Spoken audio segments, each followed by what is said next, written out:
कहा है कि अगर हम लोग सब एक साथ मिलकर 2024 में लड़ते हैं तो बीजेपी को 100 सीटों से नीचे रोका जा सकता है। क्या ऐसा संभव है बाबा? बिल्कुल संभव है। पिछले चुनाव में, लोकसभा चुनाव में 2019 में जो उनको वोट आया था, वोट कितना था? 37-38% वोट था।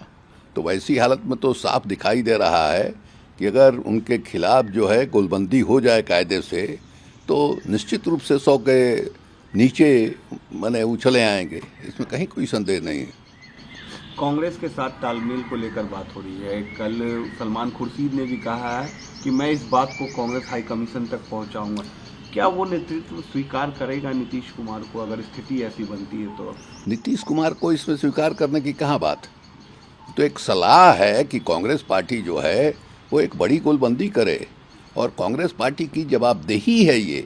इसलिए जवाबदेही है कि देखिए, आज़ादी के बाद से लगातार लंबे समय तक कांग्रेस पार्टी का शासन रहा, और कांग्रेस पार्टी को जवाबदेही लेनी पड़ेगी कि भारतीय जनता पार्टी जिस ढंग से उभर करके मैंने राष्ट्रीय राजनीति में आई है, उसमें कहीं न कहीं कांग्रेस पार्टी की जो राजनीति रही है वह भी एक वजह रही है। वैसी हालत में अगला जो लोकसभा का चुनाव है, कांग्रेस पार्टी को अपनी पार्टी के इंटरेस्ट को ध्यान में रखकर नहीं, बल्कि जो देश का हित है, देश का स्वार्थ है, जो लोकतंत्र के हित में, संविधान, भारतीय संविधान के हित में, ये अपने हित को थोड़ा पीछे रख करके, देश हित को आगे रख करके एक व्यापक गोलबंदी जो है वो भारतीय जनता पार्टी के खिलाफ बनानी चाहिए। नीतीश कुमार का ही कहना था, महागठबंधन जो है बिहार का, उसका यही कहना है। तो हम लोग उम्मीद करते हैं, भारतीय जनता पार्टी का जो खतरा है, उस खतरा को सब लोग महसूस कर रहे हैं, कांग्रेस पार्टी के लोग भी महसूस कर रहे हैं। अब कांग्रेस पार्टी के साथ एक दिक्कत ये है, उनके जो जयराम रमेश है, उनका जो बयान आया, या राहुल गांधी जी का जो बयान आया, राहुल गांधी जी ने अपने बयान में कहा कि साहब, क्षेत्रीय पार्टियों की दृष्टि जो है वो राष्ट्रीय नहीं रहती, वो स्थानीय माने मुद्दों पर ही सोचते हैं।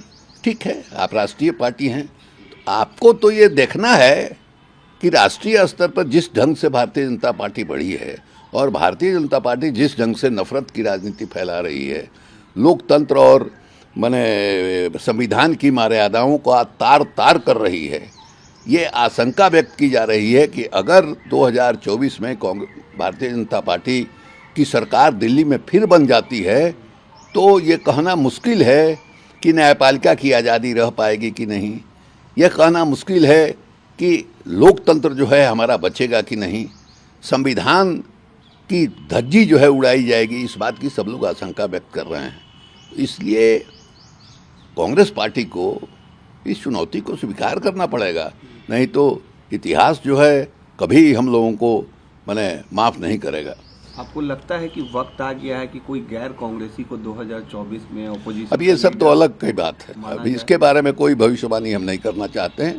कांग्रेस पार्टी के अनुरोध किया गया है, कांग्रेस पार्टी जो है लोगों से बातचीत करे, उसकी जवाबदेही है वो देखे। अब उस समय क्या स्थिति पैदा होती है, जो परिस्थिति पैदा होगी उसके हिसाब से आदमी कहेगा कुछ। बिहार में आज उपेंद्र कुशवाहा अपनी एक बैठक करने जा रहे हैं, वो भी कह रहे हैं। देखिए, उपेंद्र कुशवाहा क्या करने जा रहे हैं उस पर हम कुछ कहना नहीं चाहेंगे। हमने उनके बयान को देखा है। पिछला जो लोकसभा का चुनाव हुआ था वो महागठबंधन के साथ थे, और महागठबंधन की ओर से उनको 5 सीटें मिली थी लोकसभा में लड़ने के लिए, कोई सीट निकल नहीं पाया। और सबसे बड़ी बात है कि उस महागठबंधन में भी नेतृत्व जो है चुनावी अभियान का तेजस्वी ही कर रहे थे। तो उस समय तेजस्वी के नेतृत्व में काम करने में उनको कोई परेशानी नहीं हुई। आज अचानक जिस ढंग की भाषा वो बोल रहे हैं वो आश्चर्यजनक है।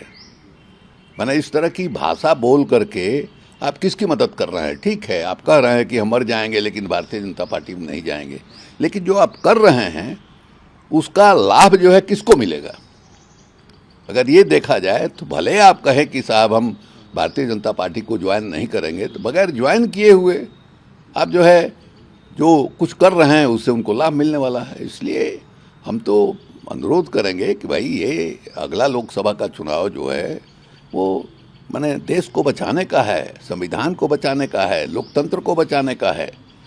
उसको ध्यान में रख करके ये जो कुछ हो रहा है उपेंद्र कुशवाहा जिस ढंग से मैंने महागठबंधन उनकी बातों से, उनके कदमों से उसको जो नुकसान पहुंच रहा है, हम उम्मीद करते हैं कि वो ऐसा काम नहीं करेंगे।